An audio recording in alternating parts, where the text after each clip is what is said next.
Hello friends, welcome back to my channel. और friends, जैसा कि आप लोगों को पता है कि भी बिहार से एडीजे की वैकेंसी आ चुकी है और ये बहुत एक्सपेक्टेड और मेरा ये बड़ा फेवरेट वैकेंसी रहा है।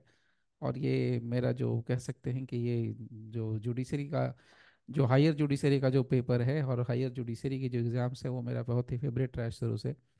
और मैं एक चीज़ और बता दूं कि ये एक्सपेक्टेड था बहुत समय लंबे समय से और अभी ये वैकेंसी आ चुकी है। तो चलिए मैं जल्दी से आपको लेके चलता हूँ स्क्रीन के ऊपर और स्क्रीन पर जा करके देख लेते हैं कि कौन कौन से पार्ट्स अभी आ चुके हैं और क्या क्या इसके कंडीशंस हैं। Okay, let's see.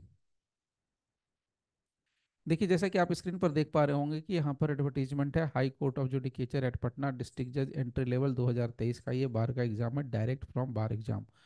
Advertisement number आपको दिख पा रहा होगा BSJS 1 2023। अब इसमें मैं आपको सब जो इंपॉर्टेंट पॉइंट्स है वो मैं आपको क्लियर करते चलता हूँ। इसमें जो टोटल नंबर ऑफ सीट्स हैं वो टोटल नंबर सीट्स हैं 30।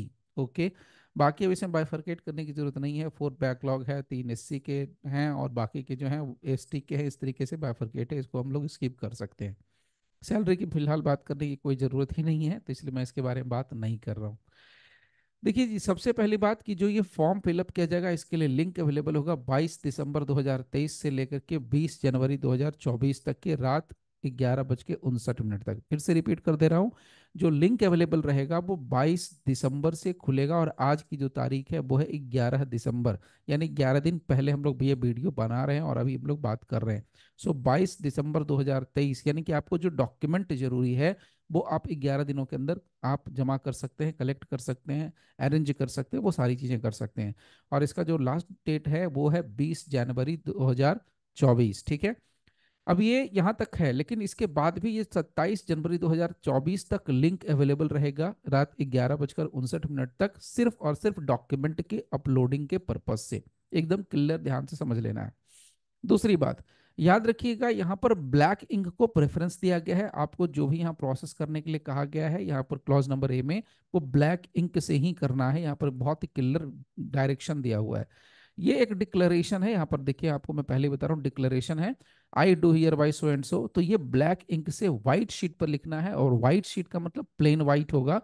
A4 साइज पर लिखना है। यहाँ पर हालांकि पेज का साइज नहीं दिया हुआ है, बट स्टिल आपको A4 साइज पर लिखना चाहिए और ये ब्लैक इंक से आपको लिखना है। ठीक है, और हैंड रिटन होना चाहिए, किसी और का नहीं, आपके हाथ का होना चाहिए जो कैंडिडेट है।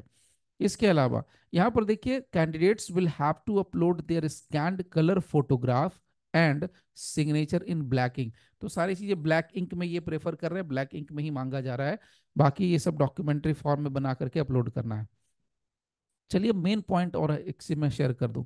यहाँ पर देखिए, सबसे पहले आपका ऑनलाइन पेमेंट होगा। ऑनलाइन पेमेंट होने के बाद 24 घंटे बीतने, यानी ऑनलाइन पेमेंट आपने किया उसके 24 घंटे बीतने के बाद ही आपका बाकी का प्रोसेस, जो नेक्स्ट प्रोसेस है डॉक्यूमेंटेशन अपलोडिंग का, वो सारा का सारा हो पाएगा, उसके पहले नहीं हो पाएगा।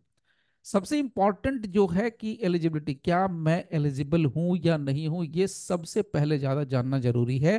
तो चलिए इसकी बात पहले कर लेते हैं। इसके लिए सबसे पहले जान लीजिए कि 7 साल की आपकी प्रैक्टिस कंप्लीट होनी चाहिए। और 7 साल कैलकुलेट करने का जो डेट इन्होंने रखा है वो 20 जनवरी 2024 की डेट लगा रखी है। एकदम क्रिस्टल क्लियर मैसेज है। ओके, नाउ यानी 7 साल आपके पास प्रैक्टिस होना चाहिए। और एक चीज और जान लीजिए कि आपके प्रीसीडिंग 3 ईयर्स के अंदर आपके कम से कम 24 केसेज पर ईयर होने चाहिए। यानी एक साल में 24 केसेस, 2 साल में कितने हो गए 48, यानी 42, और 3 साल में आप बाकी समझदार हो 72। Now see, 24 cases per year in the last 3 years, per year है और इन द लास्ट 3 ईयर्स। तो पिछले 3 सालों में हर एक साल 24 केस होना ही चाहिए।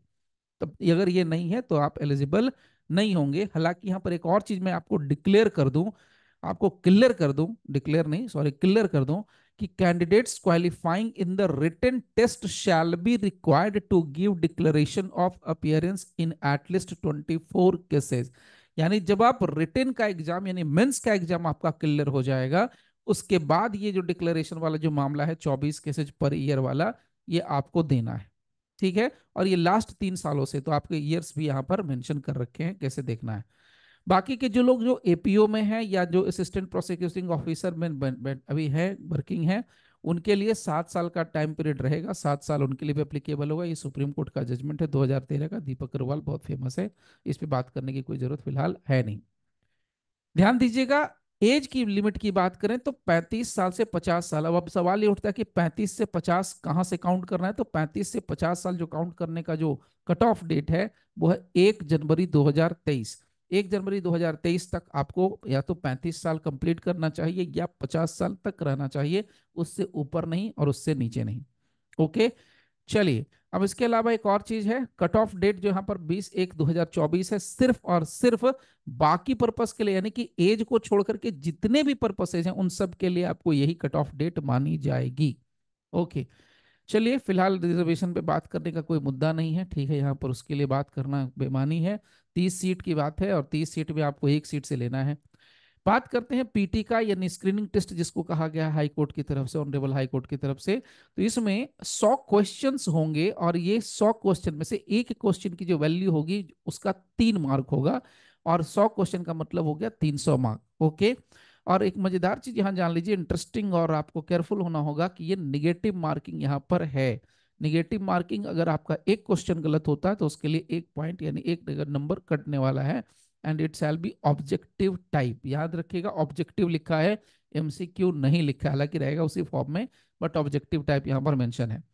4 पेपर है, एक पेपर है लॉ, दूसरा पेपर है इंग्लिश, तीसरा पेपर है आपका जीके, और चौथा पेपर है कंप्यूटर। और इसमें से 100 क्वेश्चन आने वाले हैं, तो 100 क्वेश्चन का वेटेज कैसे होता है, जनरली जो देखा गया है 70-30 का रेशियो रहता है। 70 क्वेश्चन लॉ से रहेंगे, 10 क्वेश्चन मान के चलिए इंग्लिश से, 10 क्वेश्चन जीके से, और 10 क्वेश्चन आपके कंप्यूटर से रह सकते हैं। ये पैटर्न हो सकता है कि चेंज भी कर जाए, इसको की गारंटी हम लोग कोई भी नहीं ले सकते, ये अपना हाई कोर्ट का, ऑनरेबल हाई कोर्ट का, ये अपना जुरिस्डिक्शन का मामला है। बाय द वे, फिलहाल बात करें तो लॉ सब्जेक्ट की, तो लॉ सब्जेक्ट में देखिए टोटल 14 सब्जेक्ट्स हैं।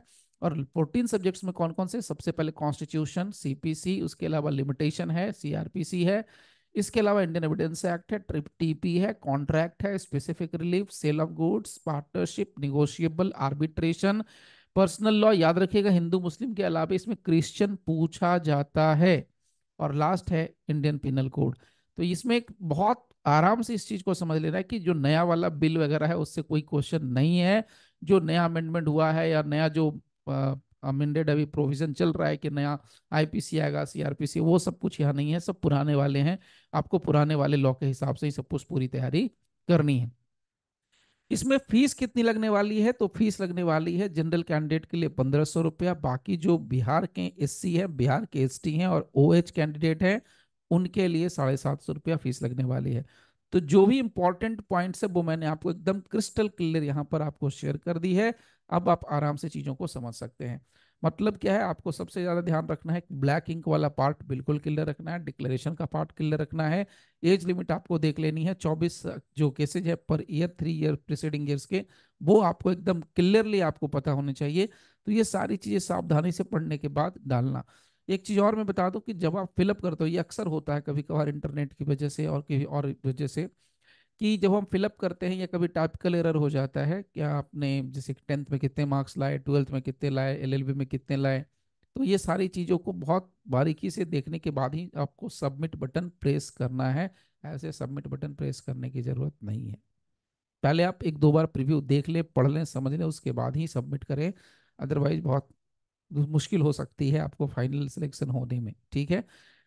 तो ये था एक important notification and I am very happy. और एक मज़ेदार चीज़ और भी बता दूं आप लोगों के लिए कि हम लोग नाइट में 9 to 11, रात के 9 से 11 के बीच में हम लोग सेशन शुरू करेंगे, इसके लिए प्रैक्टिस सेशन शुरू करेंगे। और मोस्ट प्रोबेबली 1 से 2 दिनों, जिनको भी इनके बारे में क्वेरी करना है वो आप क्लियर ले, व्हाट्सएप पर नंबर है, आप वहाँ जा करके मैसेज कर सकते हैं, टेलीग्राम है उसमें मैसेज कर सकते हैं, दोनों जगहों से आप मैसेज करके पता लगा सकते हैं। ओके, तो फिलहाल आज के लिए, अभी के लिए बस इतना ही। Thank you very much for giving your precious time. Thank you all friends.